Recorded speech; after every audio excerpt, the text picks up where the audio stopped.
رمضان المبارک کا بھی آخری عشرے میں لوگ اعتکاف وغیرہ کی طرف ان کا رجحان ہوتا ہے، تو ایک ایز اے معتکف اس کو کیا کیا احتیاطیں کرنی چاہیے، کیا کیا ایسی عبادتیں کریں جس کے اوپر اس کو زیادہ ثواب ملے؟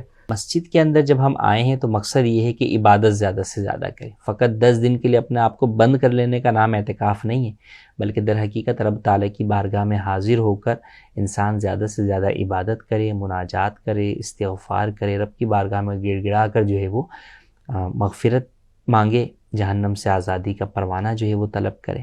اب عبادات کی طرف ہم دیکھیں تو جیسے نمازوں کی ہم بات کریں تو معتکف کو اس بات کا اہتمام کرنا چاہیے کہ اس کی تمام نمازیں پہلی صف میں تکبیر اولیٰ کے ساتھ ادا ہوں.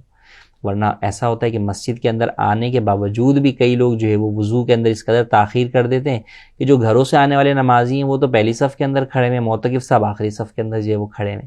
تو جب آپ آئے ہی ہیں تو عام عادت بھی ایسی ہونی چاہیے، لیکن چلیں اعتکاف کے دنوں سے اپنی اس عادت کو پختہ کریں کہ آپ مسجد کی پہلی صف میں اور تکبیر اولیٰ کے ساتھ نماز ادا کریں.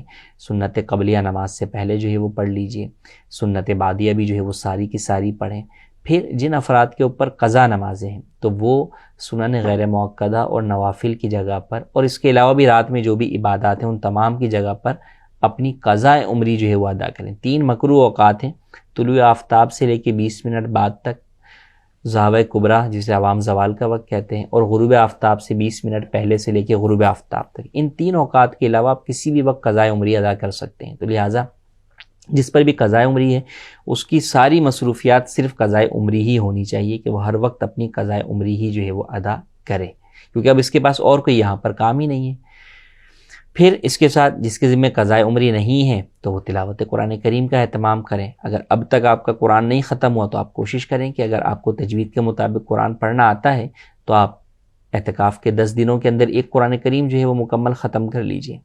پھر ذکر و اذکار اور تسبیحات کے حوالے سے اپنی پابندی بنائیں کہ بھئی روزانہ اتنی مرتبہ درود شریف پڑھوں گا، اتنی مرتبہ جو ہے وہ تسبیحات پڑھوں گا. پھر علم دین حاصل کریں کہ وہ چیزیں جو آپ کا سیکھنا فرض ہیں دین کے اعتبار سے ان کا علم جو ہے وہ حاصل کریں. اس کے لیے مطالعے کے لیے جو کتب ہیں وہ مکتبۃ المدینہ کی وہ کتابیں جو ہے وہ حاصل کریں. اپنے آپ کو دنیاوی امور سے حتی الامکان جو ہے وہ بچائے رکھیں. اس کے لیے میرا مشورہ سب سے پہلے یہ کہ اپنے آپ سے آپ موبائل کو جو ہے وہ ٹوٹل دور کر دیں. آپ کے دوست احباب بھی آئیں تو ان کے بھی موبائل کے ذریعے سے آپ کسی سے کنیکٹ نہ ہوں کہ آپ اپنے موبائل تو گھر پہ رکھ دیا لیکن دوست کے موبائل پہ سوشل میڈیا چل رہا ہے، تو پھر فائدہ نہیں ہوگا. جو ہم اعتکاف کی روحانیت و نورانیت چاہتے ہیں وہ پھر حاصل نہیں ہوگی. تو لہٰذا آپ اپنے آپ کو ٹوٹل جو ہے وہ دوستوں سے بھی دیگر سے بھی اپنے آپ کو جدا ہی رکھیں، اپنے آپ کو عبادت کے اندر جو ہے مصروف رکھیں. کوئی آئے تو ٹھیک ہے مختصر سلام دعا جو ہے وہ کر لی، اسے نیکی کی دعوت جو ہے وہ دے دیں.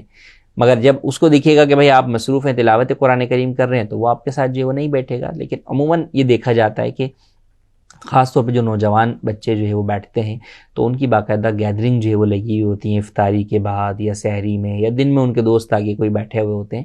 تو اس سے اجتناب کرنا چاہیے تاکہ عمومی طور پر جب ہم گفتگو کرتے ہیں تو اس میں فضول گفتگو بھی آ جاتی ہے، اس سے مسجد کا تقدس پامال ہوتا ہے، تو اس سے بھی بچنا چاہیے. تو لہٰذا اعتکاف ایسا ہو کہ وہ اعتکاف ہماری زندگی کے لیے ایک جو ہے وہ ٹرننگ پوائنٹ ثابت ہو، اور اس کے بعد ہم اپنے آپ کو اس قدر جو ہے وہ سیدھے راہ پر لانے کی کوشش کر لیں کہ اب اس کے بعد اگلی زندگی ہماری جو ہے وہ نیکیوں والی گزرے اور گناہوں سے اپنے آپ کو بچا لیں.